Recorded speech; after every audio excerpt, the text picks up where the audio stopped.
Alright, we're gonna be watching UnluckyStar, who's playing Kiriko. This is on Shambali Monastery, Gold 1 on console, PS5. Been dedicating my play to Kiriko as of late, and I'm doing the right things most of the time, trying to look for aggressive angles to throw kunai, healing my team when I need to, making sure I don't swift step into a hairy situation, and while I know I'm certainly not perfect, lately I feel like I've been playing super well. My win rate in Kiriko is hovering around 62%, the highest I've ever had a win rate, after 8 hours in comp with just her, but yet I can't climb into plat. I've been hard stuck gold for years and doing everything I can to get better. This game is a perfect example. I feel like I did everything I could to win this game, and I was playing so good. I know I made mistakes, but when I watch this game back, I have a hard time seeing anything but my tank selling. I know I have improvements to make, so please help me find them. Thank you. Okay, so not doing a full review. I guess this will actually mostly be a full review as it is. We're going to cover a few key times. I already watched the video. We're going to have a few key times to point out here. Number one thing is I already talked to OP about their inability to climb the plat. Because if you're winning 62% of your games, it really shouldn't take that long to get, and you're at gold 1, you shouldn't take that long to get to plat. So they fell initially because they're playing Lifeweaver for about like 7 hours. Dropped all the way down like gold 3, and they stopped playing Lifeweaver, played Kiriko, and then now they're winning 62%. So my guess is that they were winning 62% through gold 3 and then gold 2, and now that they're in gold 1, their win rate's probably dropping off. It's still 62% because of the body of the games. Most of the games have been happening in gold 3 and gold 2, but their gold 1-ish games are probably closer to like a 50-50 split. Anyway, let's talk about what you could do. So my overall takeaway here is mechanics. I think your biggest problems here, I mean, like, there's sometimes where you're making bad decisions, we're going to cover those too. The biggest problems here are simply, like, your mechanics are, like, quite lacking in terms of where you need to be to get to the next level. And, again, we'll talk through this. But first, we'll start a decision. So, 218 right now. We're coming up, so OP's team just want to fight. They have to cap right here. 1, 2, 3, 4. They have, I think, all 5 people here, right?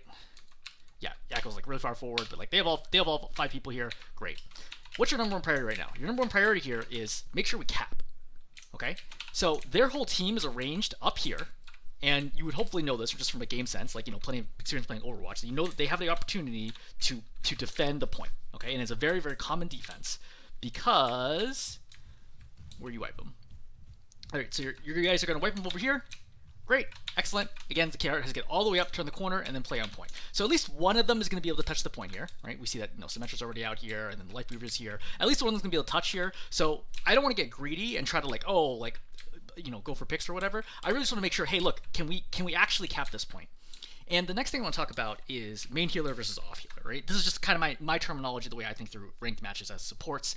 It does not necessarily align with, like, Overwatch League, like, terminology, etc. In games, you typically need one of the supports to be playing a main healing role and one of them playing an off healer role. The main healer's role is typically to stay with the tank. It varies a little bit if they're playing a dive tank, but typically to stay with the tank or the body of the team and to keep people up. The off healer's job is to play often like an off angle, often with the DPS, and apply damage pressure or other utility in some other way. Again, generally loose terms, but I would look at every single game that I go into as a support when I queue in. It's like, look, am I playing off healer or am I playing main healer? So for example, if I'm playing Lucio and my other support's playing a Zen, this team is going to have a really bad time because there's not going to be a lot of healing. And unless the team plans around that, so for example, we play like Widow, Tracer, Ball, then we'll be okay. But if we play any other, you know, mismatched like lineup, you know, we play like Reinhardt, Cassidy, Tracer, there's not going to be enough healing. It doesn't mean the game's not winnable. We're just kind of putting ourselves on the back foot to begin with. In this lineup, Iyari actually plays the role of an off healer. Okay, she should be the one who should be taking off angles, applying damage pressure. Your job in this lineup is to actually be supporting the tank and the body of the team. Now, the problem here is that the Iyari actually stays with her team, like playing where a main healer would be, which makes sense. This is like gold 1, and, you know, that's sort of what they do. Fine. It is what it is. I would just be noting here, whenever I return to the team is probably going to need more healing because the Iyari just doesn't get that much healing out. There are quite a few heroes that can do both. So, for example, Ana and Kiriko are very good examples of heroes that can do either one. They can play main healer or off healer, depending on the context. But I would just be thinking the whole time is that my team's going to need a lot of healing. Anyway, all this is an aside. So, you're going to be climbing up this way. But the problem is, this cap is not guaranteed. They're going to contest this, and this is going to set you way back because you're going to lose this fight. But you spend all this time trying to climb up here instead of making sure, hey, do I cap this? Because they're actually going to drop down right now. The Brig actually makes a good play, drops down right now, and it's going to stall the point. And you are very out of position for this. right? So you're going to come over, and you're like, oh, shoot, now you start trying to heal. Your Echo's going to get picked right now, despite the fact that you have Suzu available. Obviously, it's like tough to throw this far away, but this is a good reason why, if you play off healer, it's really hard to save people, because it's very hard to be like, oh, look, Echo is low. It's very difficult this far away to react and be like, oh no, she's low, throw the Suzu and have to arrive on time. But if you're playing here, you can Suzu right away and the Echo lives. Having the Echo die here with ultimate is very bad. That is like the number one reason why you lose this fight, is the Echo gets picked before anything happens. Your heals could have been better, and if you've been here, I think 100% you keep the Echo alive. But my note here is there's like an element of greed or like complacency where you're like, oh, I'm gonna go up here. And maybe it's like, oh, I'm gonna try to contest the window to like help cap. But again, because of the main healer off healer situation, there's actually not a lot of healing in this lineup. And you notice that the Echo is actually going to be behind the Yari, so the Yari does not notice the fact that the Echo gets this low. If you were playing here, A, the Echo lives, B, I think this fight plays out differently, right? Again, you have Echo ultimate here. The Echo could have copied the Bastion, for example, immediately blown up this tree. This whole fight could have gone very differently. Your Zarya is also super high energy. She should be the #1 priority for your entire team to keep alive, right? Your Zarya has, what, like... 97 energy. Your Zarya is doing like 165 damage a second right now. So she is the biggest carry in this game if she just stays alive. But the problem is that only the Yari is able to heal her. You're like way off to the side. Now you're trying to heal. But the problem is, again, she's separated from you. And this is going to get worse and worse. And then now with your Echo dead, she solo kills the Symmetra. But the problem is she's going to die right now. Again, I think it's worth teleporting at this point to the Zarya, right? Teleport to Zarya, get those quick heals in, right? Suzu if you need to, and just keep staying here. Because, like, what are they going to do to stop this at this point? As long as you keep the Zarya up, she kills everyone, and then you're good. But letting this play out this way is a massive mistake. Okay, that's number one. We're going to jump forward quite a bit. So, 6:32. So, cart's moving. We're going to climb up here. Great.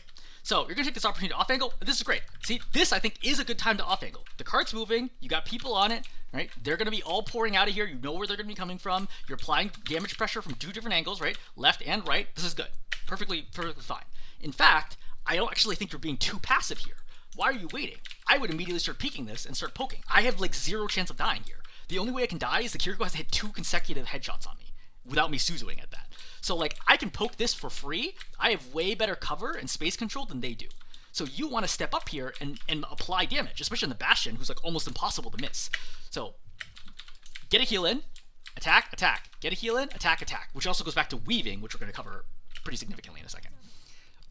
But, we're going here, right? Just keep attacking, right? Just keep attacking, right? Check every once in a while, see if anybody needs healing. So, 1 heal on the Zarya, attack, attack. A heal, attack, attack. Heal, attack, attack. Heal, attack, attack. Over and over again. That is the weaving pattern. If you don't know what weaving is on Kiriko, you need to go learn that. I will link resources for a Kiriko weaving guide. It's like very short. It's like a 6-minute video, but like only half of it's Kiriko related.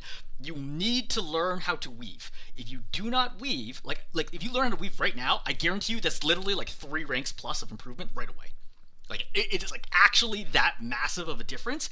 It's like, would you prefer to do 100% damage, right, of your possible damage, or would you prefer to do 80% of your damage and 80% of your healing? Actually, really, 100% of your healing, but we'll just say 80%. The difference in value between doing both attacking and healing versus just attacking or just healing is night and day. Both Kiriko and Baptiste have the ability to weave. Their kits are balanced around weaving. You must weave. I cannot, if there's one tip you walk away from this video with, learn how to weave. It's not hard. I mean, it's not that hard, right? But like, you gotta get the muscle memory down of like attack, attack, heal, attack, attack, heal. If you really need an extra healing, 1 attack, 1 heal, because the second attack actually delays the heal by a little bit. But, you know, default, same for Baptiste, is attack, attack, heal, attack, attack, heal, over and over and over again. Obviously, the more you're lined up, the easier this is. If you're doing it here, attack, attack, heal, attack, attack, heal, easy to do. If you're like over here, it's much harder. Attack, attack, heal, attack, attack, heal. That's like much more difficult, which is one of the reasons why if you play core with a team, it's going to be easier to pull off the weaving pattern. So you have to judge like offsetting that, like whether or not off-angling is going to be better. Anyway, attacking right now. Okay, great. Zarya's dead. Walk forwards. So you're about to commit what is a very common error, which is you're going to go back to the cart. It's not your job to go to the cart here, especially since you see the Zarya go back for it. You don't have to worry about it. Just walk forwards with the Zarya. You think the Zarya is selling here. I think that the Zarya is the only person on your team who is playing this correctly. You've just picked off two people right now, right? And you have a third one respawning. Oh, actually, no, sorry, just the Moira, right? What was this? Symmetra? Symmetra was the earlier pick. So you picked off one.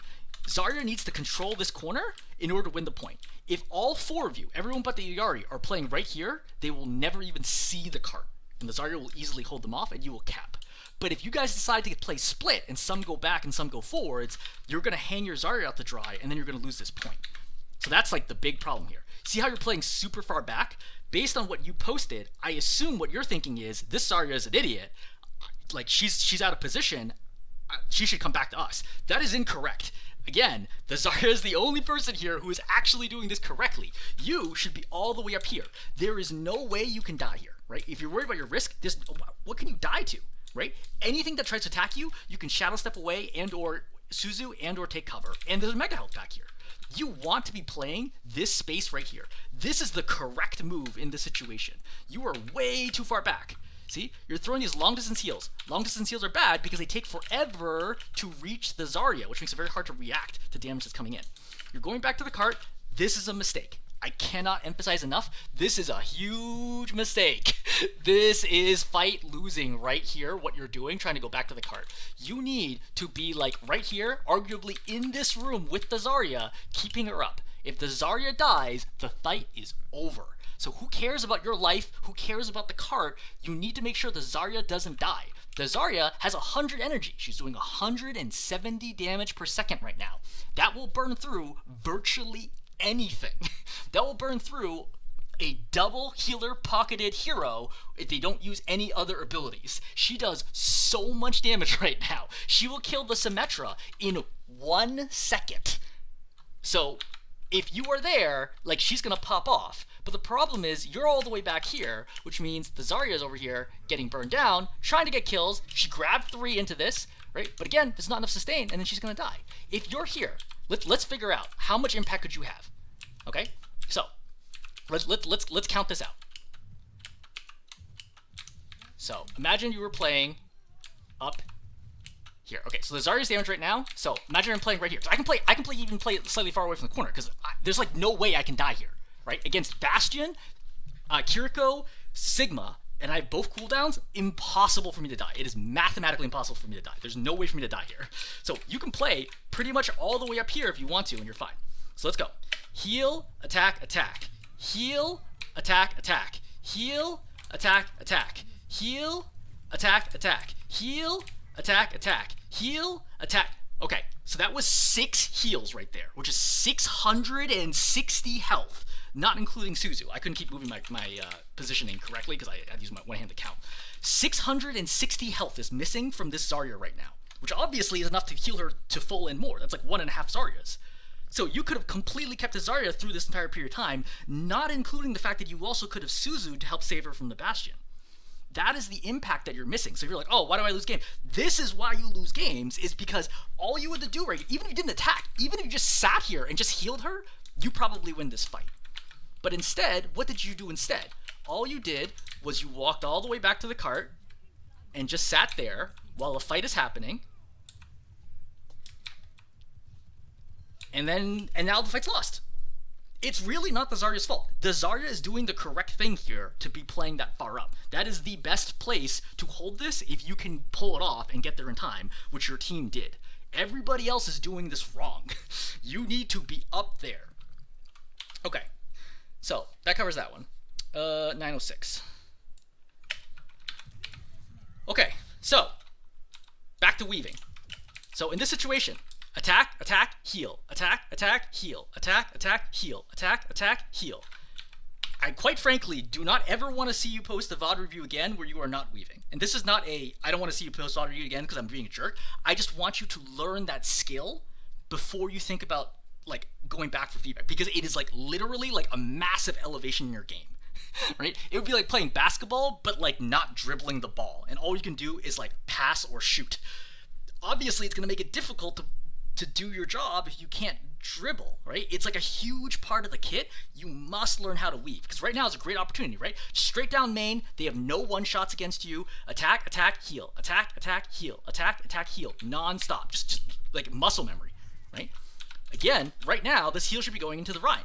Is he missing a ton of health? He's not, but that's fine. Just like their healing's delayed anyway, so he might take more damage. So just keep cranking it out, right? Attack, attack, heal. Over and over and over again. Attack, attack, heal. Attack, attack, right? Attack, attack, heal. This moment, you see you're missing this heal, you're like, oh, the Bastion's a problem, but you saw the Rhine shield go up, so you're actually fine, right? Also, you can choose yourself if you really need to, but you're totally fine here, right? Heal, attack, attack. Heal, attack, attack. Heal, heal, heal. See, you're missing the heal cycle, right? Heal, attack, attack. Right? Just keep doing it, just non-stop. I mean, again, there are times where if everyone's full, do you need to do it? You don't, but I think it's important to get the muscle memory down at your level, and then you can be more greedy about when you decide to attack. Because arguably, it's actually fine to attack right now versus trying to get the heals in, because the Rhine is full, but I'm just noting is I'd like to see you have that consistent weaving ability before you try to like make things more complicated. Also, you really need to get an opportunity to reload the kunais. So, alright, we're fine. Rhine goes in. The second this happens, what do? I swift step in right away. Why? Again, if your tank dies, the fight is over, right? Overwhelming majority of the time, 90% of the time, if your tank dies first and you don't immediately trade for the opposing tank, you're probably going to lose. I swift stepped in right now. Why? If I swift step in, I have a lot of options as to how I can potentially save this tank. Now, I don't necessarily need to swift step to the Rhine. I could swift step to, for example, the Torb. Okay, and get a little closer without being so exposed. But either way, I want to make sure this Rhine doesn't die here, and I also want to pick up kills. Killing the Moira from here, almost no chance. Killing the Moira from here, some chance. Killing the Moira from here, high chance. Very high chance. You give me 4 kunais here to kill the Moira, I probably kill her at least 50% of the time. Here, 4 kunais, 20% chance? 25% chance maybe? Here, chance of killing the Moira is like, I don't know, 5% at best.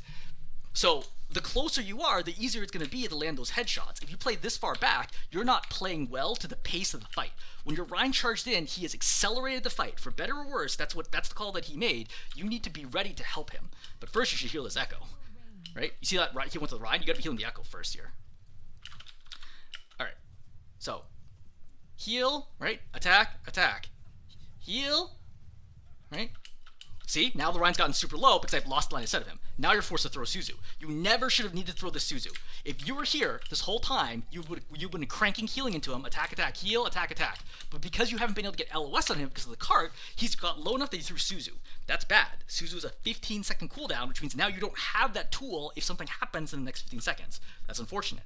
So, again, heal in the Torb, attack, attack. Heal, attack, attack. Just non-stop. Right? So, right, another heal in. So even when your Rhine is full, if he's taking damage, still heal him because like it takes time to arrive. So that pre-healing is important, a huge part of her kit. Okay, I do want to back up here and I want to talk about healing accuracy. So you see right there, heal. So we want to be healing the Torb right now. Wow, your auto aim is like really high. So you see these papers, right? These 2, 4 off target, 5 off target right now. That's not so good. So that's the kind of thing that we want to avoid. Generally speaking with Kiriko, your healing accuracy should be like 90% plus, assuming no barriers or anything else in between. Like they don't like walk around a wall or something like that. For someone in the open, I'm literally expecting 90 to 100% healing. That should be your baseline standard.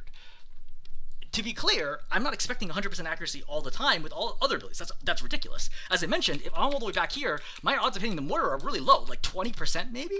But Kiriko's Ufudas are a tracking ability. There is no reason to miss an ally with your healing papers ever. You just need to be disciplined enough to make sure your crosshair is on them before you let loose. Okay, but now we're going to talk about aiming the kunais. So the soldier is going to be crazy here, and she's going to challenge you. So she's going to slide forwards. Okay, soldier's in front of you. Let's watch your aim here. So that one misses. So 0 for 1, 0 for 2, 0 for 3. Body shot. So 1 for 4, 1 for 5.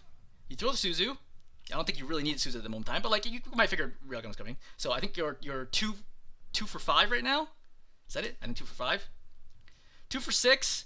Right. So that shot was like okay. It's like already kind of off, but it's like fine. That shot's way off. 2 for 7. 2 for 8, that shot's fairly off. That's on target because she jumps and lands in the same spot. There's a reason why you don't jump. So what, we're like 3 for 9-ish? 3 for 10. 3 for 11. She's not even on your screen when you hit that button. Right? And then she's going to get away. Okay. What's the point of me talking about this? As you start climbing in ranks, you're going to deal with significantly more accurate enemies. And if you play Kiriko, who is one of the most aim-intensive supports in the game, you need to get much better aim. That is going to be a strong limiting factor. Can you get to platinum without improving your aim? Yeah, probably. Yeah, with the other tips, yeah, sure, I think you get the platinum. You're never going to get out of platinum here, so you might as well start working on it now. The aim here is pretty bad, to be blunt. So the issues here are so aiming is a bunch of different parts, but in particular, I think what I want to highlight here is a huge part of aim issues I see at lower ranks has less to do with aim and has more to do with fire or trigger discipline. I want to attack when I could have hit them. So for example, if I'm coming around the corner, I'm trying to attack the soldier, and I'm right here, I don't want to attack because there's a wall in my way. That seems basic, but yet people will do this, is they'll attack too early, for example. The soldier is not on my screen, I cannot hit her, I should not attack. Now let's say I'm out here. My crosshair is in the middle of the cart, right? Right here. Like, let's say the red triangle. Should I be attacking? No. There is no way for me to hit the soldier. I'm aiming at the cart. I want to be aiming somewhere in this general vicinity of the soldier before I hit the trigger. This basic tip is like a problem for like gold players and below that consistently cannot hit the crosshair at the right moment in time. So if we watch over here, so she's going to jump here. So that kunai, fine, that's fine. That kunai is clearly under her, right? This kunai is clearly to the side. Like, you're not even within one body length of her. This is not an aim issue per se, okay? This is a trigger discipline. Your crosshair is not on her. This feels more like panic, like I'm hitting buttons because someone's attacking me, than it is an aim issue. An aim issue is I'm trying to aim at her, but like I'm always off by a little bit because I'm having trouble with the micro adjustments. This is way off. Then this attack, also way off, not on target. That attack happens to hit her somehow.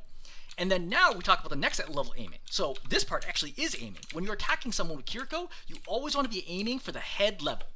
And in this fight, I want to be aiming on a rail, left, right. Like imagine that wall behind her. Imagine just following that wall left or right. This duel should happen. I constantly keep my crosshair at head level, only left or right. Never up, never down. That way I either headshot her or I miss her completely. You are staring down. So you see how you're going to put those shots into her body? But if you're looking up, these are headshots and they do massive damage, right? Then you have like 110 damage headshot or whatever it is now. So this is unfortunate. Then we're back over here. Look at that shot. Like you probably saw earlier when I was like, when we were like, oh, I would never throw a shot into a wall. Look at this kunai. This is 1, 2, 3, 4 soldier and body widths away from her. This is not even remotely close. There's no way somebody could say, I have problems with aiming, and they hit this far away. This is a trigger discipline problem. This is you turning and just hitting the fire button before you even see her. Just because you're like, she is close and I am panicking. This type of stuff you need to keep like control over, right? To be disciplined until your crosshair is on target. If you're on target and you fire and she dodges, you miss, fine. That's fine. Everyone's going to miss. Nobody hits all the shots by any stretch of imagination. But this shot is way too far off. Okay? This shot is like close-ish, but still a whole body width away, right, from hitting her. What is this shot? Same problem, right? 1, 2, 3 body lengths away from where she is. So now you're like trying to adapt. This shot is like okay, it's still clearly behind her, but like it's like within the realm of like okay, right? And now we're back on track. Your aim is going to be an issue because you pick a hero where aiming is important. If you played Mercy, if you played Moira, if you played Lifeweaver, this wouldn't be a big deal. But if you play Kiriko, which is one of the hardest aiming heroes for support, arguably the hardest hero to aim, right? I think you and Zenyatta are basically tied for number 1, right? Arguably, you're harder than Zenyatta because you're far more reliant on headshots and you don't have Discord. So, you know, this is kind of like a ride or die situation. Like, you chose this. It's like DPS players who play Widowmaker and they're like, oh, I keep losing games because I can't hit shots. Well, yeah, you picked Widowmaker. Like, what do you expect? So I'm just noting this. You can choose to work on it or not. You can do aim trainers if you want. I'm just noting, like, your aim is going to be a problem. Okay. 10-14. We're going to talk a little bit more about your aim. Well, actually, no, we're not. So there's a very messy fight out here. I think you pop Kitsune or something. So the Moira is going to actually be dueling your teammate over to the left side. And then she's going to land right next to you with no health. Okay? The Moira right now has 46 health, which is one body shot and a melee will kill you. Will kill her, rather. So number one is you would have heard the fade. I think the fade can be somewhat hard to hear from this far away, so I think that's fine. Number two, you see the spray. You don't have a Moira on your team, right? So like the second you see the spray, you must think, oh, that's the enemy Moira who is behind me to my left. I should turn and try to kill her because by default, I should try to kill supports. That's not it. Number three is, now you're going to see the spray, it's going to go through your body, and then she's going to land here, and you're going to hear the step right there. So let me play it at full speed. Also note my audio is down to 12%, so this will be way louder in-game.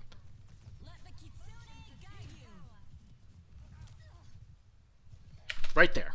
So I don't know how loud that's going to be in the replay, but I picked that up right away. Because enemy footsteps actually sound different than friendly footsteps. So as soon as I heard that tap where she hits the ground, I would immediately have known that the enemy Moira, in addition to the spray, that an enemy has landed next to me. And I would have turned and been like, who is that? Am I in danger? Are they killable? Like, something has changed about the battlefield, and I need to use my audio awareness to have that. If you're not wearing a headset, definitely wear a headset. Because I can also tell left ear, and I can tell it's extremely close to me. So this right here is an easy pick for you. You don't even need quite, like, literally one body shot melee instantly kills her. But instead, you're totally tunnel visioned. You don't notice this Moira just kind of pops a healward and just walks away from you. So Echo's gonna kill her, but like stuff like that is like the difference between you and higher ranked players. Right? A higher ranked player notices that right away. The second she lands, / the spray is like, wait, what? And then turns and kills her, and then you get a pick. But instead, you have to rely on your teammates to do it. So if you're like, oh, like, you know, I can't climb, blah, blah, blah, be the one who gets the kills. That one was like gift wrapped to you. You know what I mean? Like that, you're not really gonna get easier kills than that one. Remember, when you climb, all of the players in the lobby that you climb to, like let's say you climbed from gold 1 to plat 1, all of the players you're playing in plat 1 would carry the hell out of this game. They would win 75 to 80% of the time in this game. Because that's what it's going to take to get to plat 1. You need to be ultra dominant. In the same way that if I put you in a silver 1 game, you would crush them. You'd be like, wow, you guys are all bots, and you'd kill everybody, and then you'd keep everybody from dying, and you'd feel like it's not even a fair game. That's the level of skill that you're aiming for here to consistently be able to climb, right? To the point where the people that in the game that you're playing in don't even feel that hard to you. If the games feel hard to win now, you don't want to climb. Because when you climb, the games will only get harder, right? So if you're having trouble winning games right now, that's what I think is always funny. People are like, oh, I want to climb. I'm like, if you can't win the games you're in right now, why would you want to play at a higher level? Like, imagine a sports analogy, okay? If I play in college and I'm struggling to win games in college, do I want to go pro? No, I get wrecked. You know, like you have no chance at being competitive at the next level if you can't be dominant at the level that you're currently at. So I think we already picked out like a bunch of these little items. Okay, so there's going to be another example of this. 1147. Really, really key fight. Okay, we're fighting for point control. You have 6 minutes left. This is actually a pretty good choke to be holding. You have a good off angle here. The Moira's going to take a duel with you. If you want to climb, you must win this duel. Doesn't mean you have to kill her. You have to at least force her to fade backwards and leave. At a minimum. Okay? She's going to take this duel. You have 14 ammo. You have Suzu. You have a good amount of health. You got a mini coming up in like 5 seconds. You're in good shape, right? Suzu's going to give you 80 health. So you effectively have 236 health right now against the Moira. This is a very winnable fight. All right, body shot. Miss.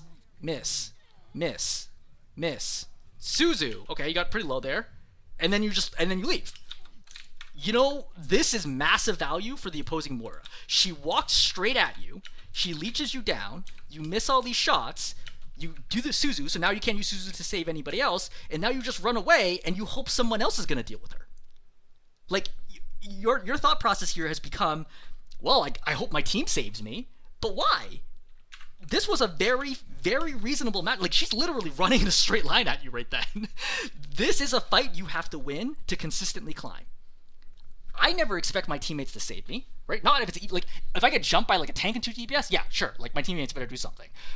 But if a solo support decides to try to fight me, and I'm like a fightable, like not if I'm like a Mercy. If I'm Mercy, I'm obviously not gonna like try to fight duel the Moira. But if I'm like an Ana, if I'm a Baptiste, if I'm a Kiriko, if I'm a Zen, a Brig, I fight this, right? Because this is like symbolic of like the overall like win or lose your impact on the game. If you believe you should win games, if you believe you're better than level you're at, right? Which I know your post is like lean so strongly on that. I'm just noting that people talk about this all the time. If you believe you're better than you're at, then when someone takes a 1v1 fight against you, you take it and you beat them, right? And if you're like, I can't win 1v1s, why should you climb? Why do you deserve to climb? I don't want you in the next rank, right? If I was hypothetically, plat 5, I don't want a gold 1 support who can't beat other gold 1 supports consistently, because then you're gonna be picked on even more in plat 5, because everyone who got to plat 5 got there by picking on other gold 1 players. Like everyone in the level ahead of you are the people who can dominate the level that you're currently at. Granted, the domination's like dominate's kind of a strong word, right? 1 rank difference isn't huge. 2 ranks is noticeable. 3 ranks is extremely large at that point. Like at that point, you'll see very large gaps in skill. So this is a straight, clean, even 1v1. You have Suzu available. You could step out of this if you need to. If you delay a little more time, you could even pick up the mini. But you don't hit anything here, right? You got 1 body shot. You miss everything else. Now you have the Suzu, and now you got to leave. So I don't think she even has orb. Yeah, she doesn't even have orb here. If she pops orb, yeah, you got to Swift step out, right? Because you're taking like 100 damage a second.